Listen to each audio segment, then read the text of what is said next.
kembali dengan podcast kita yang sekian-sekian. Nah, podcast kali ini kita akan membahas tentang 2 chapter di buku Building Meaning, yaitu chapter pertama yaitu tentang nature. Dan yang kedua tektonik dan nggak tahu guys. Dia nggak tahu guys. Nah, oke. Nah, sekarang mulai pertanyaan pertama, silakan. Pertanyaan pertama dari chapter 5 dulu kali ya. Oke, gue ada pertanyaan nih. Tapi salah satu jawab dulu ya. Pertanyaannya gue bacain. Oke. Jadi gimana alam as a site, alam sebagai garden dan juga alam sebagai world itu bisa memengaruhi pertimbangan berbagai pendekatan pada desain. Terus apa dampaknya? Mungkin dampaknya itu bisa kayak dampak terhadap tampilan atau kayak skala dan juga material. Coba jawab. Gue aja kali ya. Oke, gue lemparin jawaban. Oke, mungkin dari dampak ketika jadi penekanan tersebut pada kesimpulan, skala dan material dapat mungkin dapat bervariasi tergantung pendekatannya kan. Yang dipilih misalnya pendekatan alam sebagai teman, dapat mempengaruhi tampilan bangunannya dengan cara bagaimana bangunannya berinteraksi dengan alam secara langsung. Mungkin menurut gue kayak gitu sih. Dia berdampak secara langsung ke usernya. Oh oke, berarti alam itu bisa kayak dampak langsung ke usernya, bisa kayak fungsinya beda-beda ya kan? Iya benar. Seperti yang gue bilang tadi kayak as a site atau garden atau bisa jadi kayak world-nya gitu. Nah, gue setuju nih sama jawaban Jumul tadi. Cuman ada tertera dalam buku The Building Meaning yang kita pakai ini, ya kan? Gue kutip ya, di mana kayak ada dikatakan bahwa alam sebagai perwujudan ketuhanan yang berbeda dari arsitektur bangunan. Meskipun bekerja kayak dengan lanskap, alam merupakan bagian integral dari arsitektur, ya kan? Itu gue jelasin sedikit. Nah, adanya timbal balik antara bentuk alam dan juga arsitektur. Tetapi apakah pendekatan ini menurutku itu bisa digunakan gak sih kayak sama arsitek Frank O'Gehry yang kita bahas kemarin itu? Tunggu, belum selesai. Sabar. Wah, langsung gini aja eksekusi ya. Oke. Karena berdasarkan situs dari whitewalls.ch, Frank O'Gehry itu menggunakan stylenya itu cenderung yang destruktif, yang kayak berantakan, hancur gitu kan. Dan elemen dari desainnya itu terpampang seperti fragmentasi. Menurut lo gimana? Menurut gue ya, Gehry cenderung menggunakan elemen yang unik ya menurut gue. Jadi dalam ada argumen mengenal apakah ini merupakan elemen yang distraktif ya atau tidak. Namun menurut gue ya pentingnya untuk diingatkan lagi bahwa pandangan tentang seni desain itu luas banget kan. Jadi dapat sangat subjektif dan dapat diterima oleh orang yang berbeda-beda dengan cara yang berbeda. Jadi menurut gue itu tergantung perspektif orang gitu. Oh oke, berarti balik lagi ke perspektif orang Iya, masing-masing benar. gitu ya. Iya. Oke. Ada tanggapan Ibu Riani?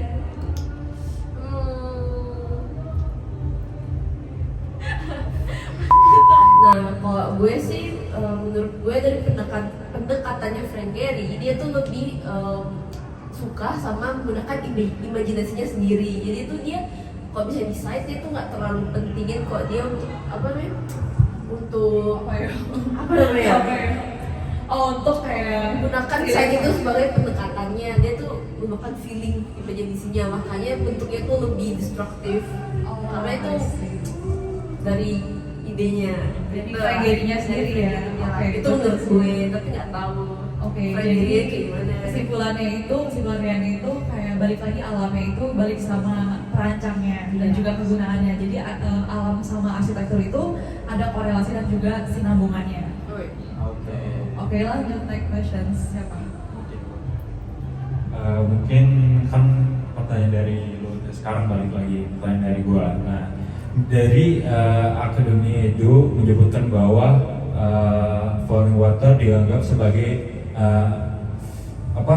karya adiknya karya Leo Wright terkenal mendapatkan mahakarya Falling Water di atas air terjun yang alami. Itu mungkin bisa lu cari tahu itu bertujuan untuk apa ya? Kenapa di air terjun ya? Kenapa? Kayak yang chapter yang kita bahas kan tuh chapter nature ya guys ya. Nah, ya jadi ya Ya, Kenapa alasannya, itu alasannya. alasan kenapa di air terjun, karena ya dari yang gue baca di salah satu website, tapi udah lupa website yang mana, itu bilang kalau misalnya karya nama siapa namanya? Frank Lloyd Wright. Nah, dia itu sengaja biar lokasinya itu di air terjun, karena dia itu sengaja mau menggunakan site itu di karya arsitekturnya. Nah, jadi itu dia mau meng-highlight suara dari air terjun serta daripada pemandangannya. Jadi kan biasanya kalau orang tuh arsitektur tuh maunya pemandangannya kan. Nah, Berarti secara tidak langsung dia kayak usernya ini ya, lebih berinteraksi terhadap alamnya gitu. Oke. Lanjut. Oh, next question. Oke, gue mungkin setuju saat ini usernya melihat terjun. Jadi bukannya hanya melihatnya, tetapi bisa merasakan suara air terjunnya yang jauh dan mungkin berinteraksi dengan alam secara langsung. Itu menurut gue. Kemudian dari pertanyaan tadi, di mana dikatakan bahwa desain volume water pendekatannya terhadap alam sehingga desainnya bisa berinteraksi langsung dengan alam. Mungkin Frank Gehry juga dalam desainnya memiliki pendekatan yang berbeda-beda. Seperti yang dikatakan artikel ruang jurnal arsitektur, di mana juga dia sudah mengalami beberapa perkembangan seperti perkembangan tipologi maupun gaya dalam menemukan idenya dalam berarsitektur, di mana Frank Gehry terhadap desainnya kebanyakan pendekatannya terhadap tipologi kan. Menurut lo gimana pendekatan tipologi itu? Kayak contoh tadi, enggak itu rekam kan? Rekam kan? Rekam dong. Iya kan? Agak kita udah mulai. Gue kasih jawab dulu. Iya. Nah, jadi kayak Frank Gehry itu menurut gue dia tuh udah cukup merespon tipologinya untuk desain idenya. Nah, hal ini tuh untuk merespon secara langsung site-nya. Jadi kayak hal ini penting karena di site itu tentu aja di dalam untuk pembangunan arsitektur tuh banyak banget faktor-faktor yang harus kita pakai kan buat di arsitekturnya. Jadi siapa tahu ternyata tanahnya itu kayak kurang kuat, terus akhirnya kita bangun di situ kan akhirnya bahaya juga buat arsitekturnya. Jadi penting buat merespon tipologi atau site-nya. Oke. Oke. Kalau menurut ada Stefan. Ibu Stefan? Oke, menurut gue kasih tanggapan ya. Jadi gue juga setuju sama apa yang dikatain Triani, jawaban Triani ya kan. Nah, cuman gue tuh ada kayak ngutip dari buku The Building Meanings lagi ya, dari Bug Nature. Nah, karena tuh ada dikatakan dari buku tersebut itu ada bahwa alam tuh sebagai perwujudan ketuhanan, karena kan alam tuh buatan dari Tuhan, ya kan? Yang berbeda dari arsitektur bangunan buatan manusia. Nah, meskipun bekerja dengan lanskap, alam tuh merupakan bagian dari arsitektur dan adanya timbal balik sama arsitektur. Jadi alam itu adanya timbal balik di antara kedua itu, jadi kayak saling berkesinambungan. Jadi kalau misalkan mau bangun rumah atau apa ya kan harus, iya betul, harus kayak ngeliat site-nya di mana atau harus menyesuaikan. Gak bisa dong kita kayak dari site kita taruh bangunan di sini tapi kita nggak considering site dan juga alamnya gitu. Oke, lanjut lagi. Next question siapa? Oke, sekarang giliran gue yang tanya ke kalian. Oke, jadi ini masih sama di chapter nature. Nah, pertanyaannya, mengapa tembok atau dinding dalam landscape atau mungkin ya landscape lah bisa dibilang itu bersifat transformatif. Jadi kenapa tuh tembok atau dinding itu bersifat transformatif, yang dimana itu bisa berubah-berubah bentuk dinding atau temboknya, materialnya juga bisa berubah dan lain-lain. Nah, kenapa hal ini bersifat transformatif yang tetap menggambarkan perbedaan luar dan dalam? Bisa dimengerti nggak pertanyaannya? Bisa. Gua lagi. Mungkin gue harus nyontek pertanyaan dari biar mendalam ya. Waduh. Boleh, Oke, boleh. Kita saling brainstorming aja ya. Iya. Oke, Siapa siap, duluan siap. jawab? Oke, gue jawab deh. Jadi kan dinding itu mempunyai peran buat kayak ngebatasin atau kayak memberi perbedaan dari luar dan juga dalam. Jadi adanya perbedaan dong kayak dinding. Kalau misalkan nggak ada dinding, kita mungkin nggak ada privacy gitu kan. Nah, gue mau ngutip lagi dari buku The Building Meanings. Nah, karena kita kan mempelajari buku ini ya. Nah, jadi tuh ada katanya itu pada desain arsitek itu, pada arsitek Mayalin, kalau kalian tahu, itu tuh dia membuat sebuah memorial place buat kerusuhan di Vietnam kalau nggak salah. Nah, jadi penempatan dinding itu dapat mendeskripsikan landscape, ruang, dan juga bertentangan dengan segala sesuatu di luarnya. Jadi apa yang di dalam pasti bertentangan sama yang di luarnya. Nah, dinding itu bersifat transformatif karena dengan dinding itu menghasilkan perbedaan dari di luar dan juga dalam. Pastinya kita kayak tahu dong kalau misalkan kita masuk ke ambang lain, pasti ambangnya itu berbeda ya kan. Nah, di sana ada juga perbedaan di sana dan juga di sini adanya kayak apa ya? Aku juga memperdalami tentang dinding dan juga ambang itu di studio desain arsitektur ya kan. Jadi aku agak-agak tahu topik ini. Nah, lalu ya menurut saya ya kayak hubungan ini tuh penting untuk menciptakan model arsitektur gitu sih kira-kira. Oke, setuju banget sih dari jawabannya Stefani, kayak bener-bener menjawab pertanyaannya menurut gue. Jawab banget ya. Menjawab banget. Nah, oke. Nah, ini gue ada dapat dari salah satu website dari berita99.com. Jadi itu salah satu karya Frank Gehry itu adalah Low Rufo Center, yang dimana bangunan itu sengaja dibuat dengan lekukan indah. Kenapa Pak ketawa-ketawa? Lagi baca pertanyaan tuh nggak dengerin. Oh, iya. Si Bapak Sorry. selalu senang podcast jadi ketawa-tawa. Lagi baca pertanyaan dia nggak dengerin. Nanti Nggak, gua- ditanyain bingung. lagi sorry, berbunga-bunga, lagi bahagia. Oh. Lanjut. Lanjut. Sampai mana tadi ya? Dari Frank Gehry punya. Frank Gehry. Nah, salah satu karyanya itu Luo Rufo Center, yang dimana bangunan itu sengaja dibuat dengan lekukan indah sebagai tembok bagian luarnya. Nah, pertanyaannya tuh apa desain tembok seperti ini terlalu out of the box?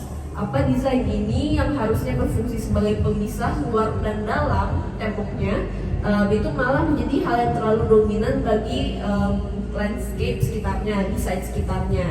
Jadi itu temboknya itu terlalu dominan gak sih, karena bentuknya tuh melengkung-melengkung, apa buat side-nya jadi kayak terbelah gitu, nggak jadi lebih fokus ke temboknya, atau malah gimana menurut kalian? Mungkin siapa? Stefani. Stefani lagi Oke, gue jawab oke. Jadi tadi nama bangunnya apa? Low Rufo Center ya? Iya, Low Rufo Center. Oke, itu karya arsitek Frank Gehry ya? Frank Gehry, ya. Oke. Jadi aku juga sempat lihat dari fasad bentuknya itu yang berlekuk-lekuk. Apalagi kan Frank Gehry ini punya ciri khas kayak destruktif. Jadi kayak pasti bentuk fasad itu lebih dominan. Iya. Nah, jadi itu tuh nggak bakal ngehilangin meaning dari sebuah dinding itu. Jadi pasti masih ada perbedaan dari dalam dan juga luar. Jadi walaupun bentuknya yang dominan tapi tetap indah, tapi fungsi dari si dinding itu nggak berubah gitu ya kan. Nah, jadi walaupun desain fasadnya atau out of the box itu perlu diapresiasi sih menurut aku gitu. Oke. Jadi Jawab gak? Jawab. Oke. Gimana Pak? Tadi ditanya Ada tapi tanggapan? ketawa. Iya. Gue coba ketawa sama backsoundnya keren banget sih.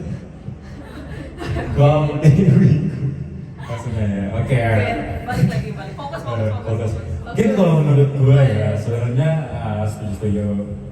setuju aja sih. Tapi kembali lagi ya, pentingnya untuk diingatkan bahwa ketika kita merancang sebuah bangunan, arsitek harus banyak mempertimbangkan faktor-faktornya. Jadi termasuk lingkungan sekitarnya, jadi fungsinya dan kebutuhan si sang usernya. Dan desain yang baik desain baik itu tidak hanya memanfaatkan estetika bangunannya, tetapi juga fungsi dari konteks lingkungan tersebut. Mungkin dari gue itu aja sih. Oke, jadi untuk kesimpulan semuanya itu tembok itu memang dia udah berfungsi sebagai pemisah, sebagai ya pemisah lah antara ruang luar dan dalam. Nah, jadi itu walaupun materialnya berubah, bentuknya berubah, berubah, dinding adalah tetap dinding. Begitu. Oke, mungkin kita masuk ke chapter 6. Udah kan ya chapter 6. Nah, Mungkin- chapter 6 mungkin dari siapa dulu? Sorry. Dari siapa dulu? Gangguan dulu. Alright.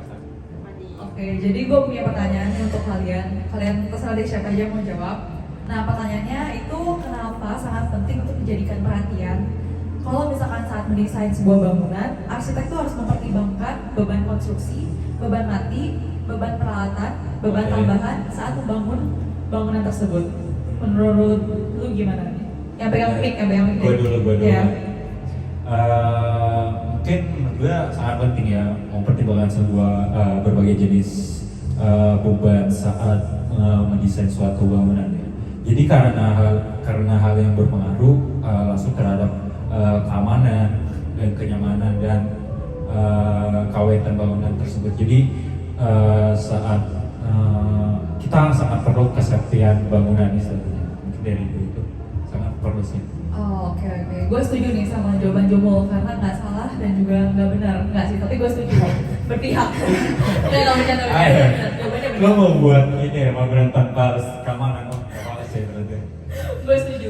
Harus setuju dong ya kan. Iya betul. Nah, tapi ini gue mau ngutip lagi nih dari sebuah website, dari sebuah situs tentang karyanya Frank O'Gary. Nah, jadi dikutip dari studiohc.org, dia membahas tektonika bangunan dari Frank O'Gary, di mana membahas ekspresi struktur dari bangunan Guggenheim Bilbao, yang ekspresi struktur itu masih terlihat jelas melalui arsitektur tektonik ini. Arsitek dapat membuat pengalaman realitas yang intensif terkait dengan bentuk dalam sebuah bangunan.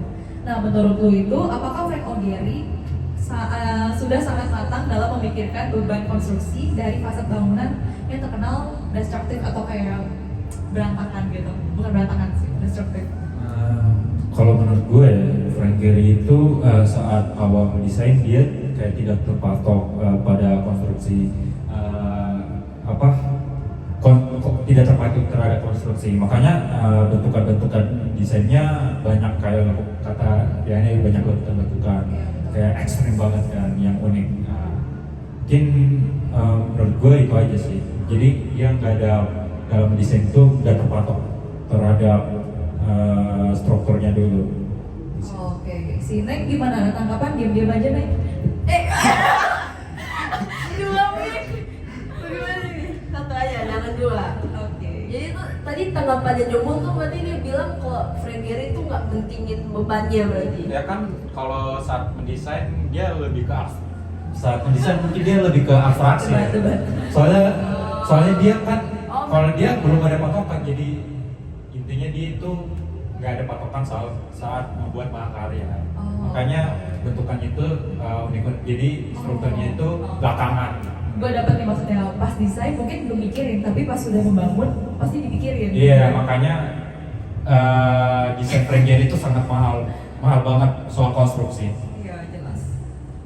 Oke, lanjut, yang terpotong.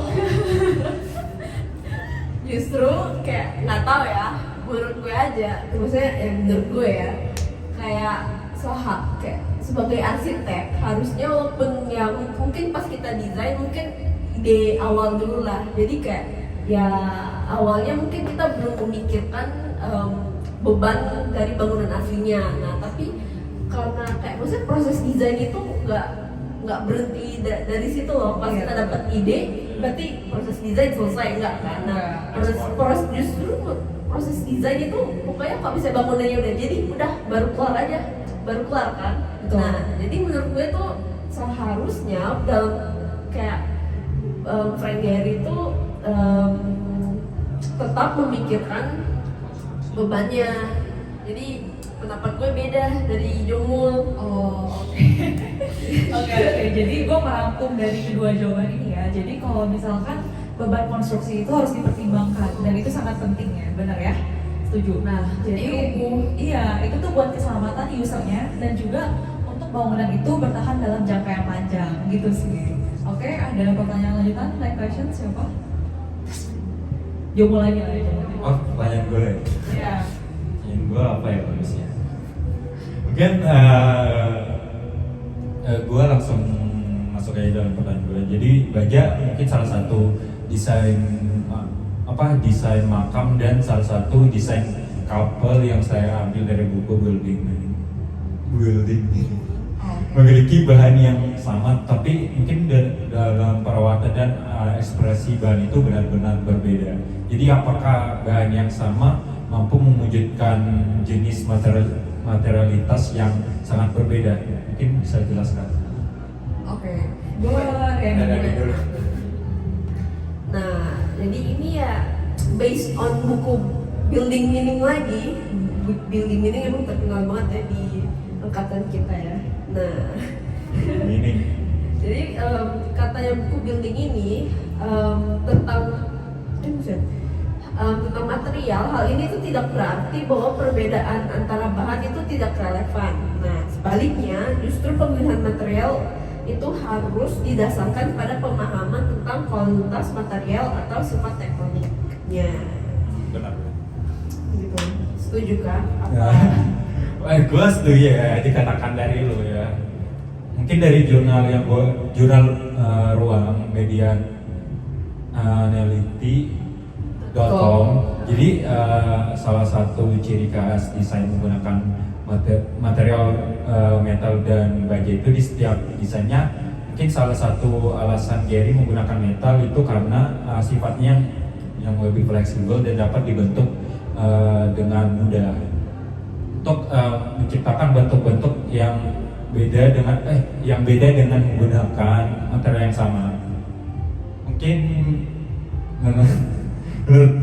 menurut lu gimana? Apakah baja dan metal bisa mampu mewujudkan materialitas yang berbeda kah atau enggak?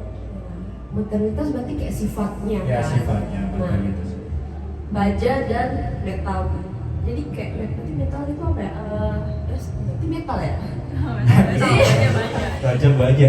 Udah berarti Beda. ya baja dan metal itu kayak ya berarti baja tuh materialitasnya beda. Materialitasnya Ya, materialitas emang beda. beda. Baja metal-metal ya. Nah, Benar. kayak jadi tuh baja dan metal itu memang sama-sama logam. Namun itu material pembentuk mereka itu dari website mana? Pokoknya ada di website tertentu yang gue baca. Ntar di sini, ntar di Ya, nanti ada. Itu bahan pembentuknya berbeda. Nah, tidak hanya berbeda dari material pembentuk, karakteristiknya juga tidak sama. Nah, salah satu contoh gampangnya itu metal tuh lebih mudah untuk berkarat daripada baja. Nah, oleh karena itu gue setuju kalau misalnya kedua jenis logam ini itu memiliki materialitas yang berbeda sesuai dengan fungsinya masing-masing. Oke sih. Mungkin dari situ menurut Stefan. Jadi gue nanggepin apa yang Riani tadi jawab ya. Jadi menurut gue tuh gue setuju sama jawabannya Riani. Kalau misalkan pemilihan material pada bangunan itu harus berdasarkan pengetahuan kita. Nah ya kan, jadi kualitas itu pasti berkorelasi sama tektonika dari sebuah bangunan itu. Itu sih menurut gue. Oke, mungkin bahwa kesimpulannya baja dan metal itu untuk mewujudkan materialitas yang berbeda menurut perspektif lu masing-masing kan. Namun tidak disangka oleh Frank Gehry, mungkin dia telah berhasil menggunakan metode tersebut dengan sangat efektif menurut gue. Mungkin lanjut lagi dari siapa? Bingung ngambil mic dari siapa. Nah, Miknya kurang nih. kurang satu. Oke, nah ini jadi gue bakal nanya 2 pertanyaan terakhir tentang apa? Tectonics dan materiality. Kita udah ngeblank kan? Oke, jadi Capek. pertanyaannya itu mengapa the physicality of architecture itu penting untuk bagaimana kita memahami bentuk yang akan dibangun. Nah, siapa yang jawab? Siapa nih? Oke, jadi ini ngomongin tentang fisik ya? Ya, physicality. Jadi fisik arsitektur tuh sangat penting untuk kayak memahami bentuk bangunan. Nah, karena gue ngutip lagi dari buku The Building Meanings. Nah, ada tertulis dari seorang arsitek namanya Kenneth Frampton. Nah, di mana tuh dalam mempertahankan sebuah karya itu nggak bisa dipisahkan dari cara fondasinya di tanah dan juga kayak strukturnya melalui interaksi dukungannya. Nah, jadi fisik arsitektur itu juga harus merespon pada gravitasi dan juga cahaya. Cahaya itu bisa mendefinisikan ruang dan juga efek dari sensasi serta skala dan juga pengaruhnya emosional. Jadi fasad itu bisa mengaruh ke cahaya, bentuk, dan juga ke emosional. Oke. Terus kalau misalkan dari pertanyaannya sih, gue sih setuju ya dengan kayak pernyataan ini karena dasar pendekatannya itu arsitektur itu adalah pengakuan objek fisik yang pada kekuatan fisiknya tuh ngaruh sih sama arsitektur. Oke. Jadi ya fisik arsitektur tuh penting untuk bagaimana kita tuh bisa membangun bangunan itu. Iya. Oke, nah ini ada dari website arsitektur.com. Itu dia membahas bagaimana deskripsi dari salah satu karya Frank Gehry, yaitu Dancing House. Ya, tahu kan Dancing House? Iya. Terkenal kan? Nah, Kita juga pernah bahas deh. ya, di podcast sebelumnya kan? Yes. Nah, mengingat Dancing House ini tuh memiliki bentuk yang unik. Nah, bentuk unik ini disupport dengan katanya disupport dengan 99 konkret Apa itu? 99? concrete panels. Nah, 99 concrete panels yang dimana tiap panel ini memiliki bentuk dan dimensi yang berbeda-beda katanya. Nah, jadi pertanyaannya itu, yang gue mau tanya ke kalian itu, mengapa panel ini harus memiliki bentuk dan dimensi yang berbeda? Apa ini berpengaruh terhadap fisik arsitekturnya? Gimana menurut Stephanie? Oke. Jadi tadi kan dibangun dari 99 panels yang berbeda bentuk dan juga ukurannya.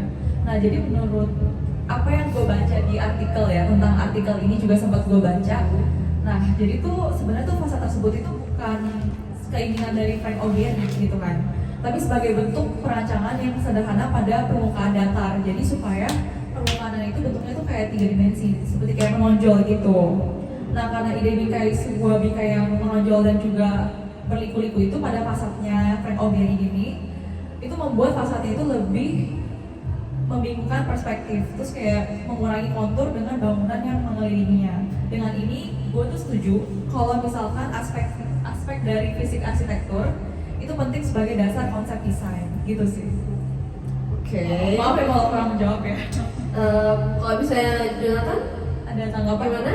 Melengkapi jawabannya Stephanie? Ya boleh sih nambah-nambah.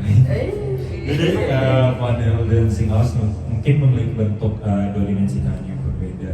Mungkin dia dikarenakan dia adalah bagian gaya di apa dia yang lebih ke postmodern kan. Jadi yang suka mengeksplor, dia yang suka mengeksplor bentuk yang unik. Tapi kembali lagi nih, apakah desain yang kompleks dan dimensi yang berbeda dapat berpengaruh pada fisik arsitektur?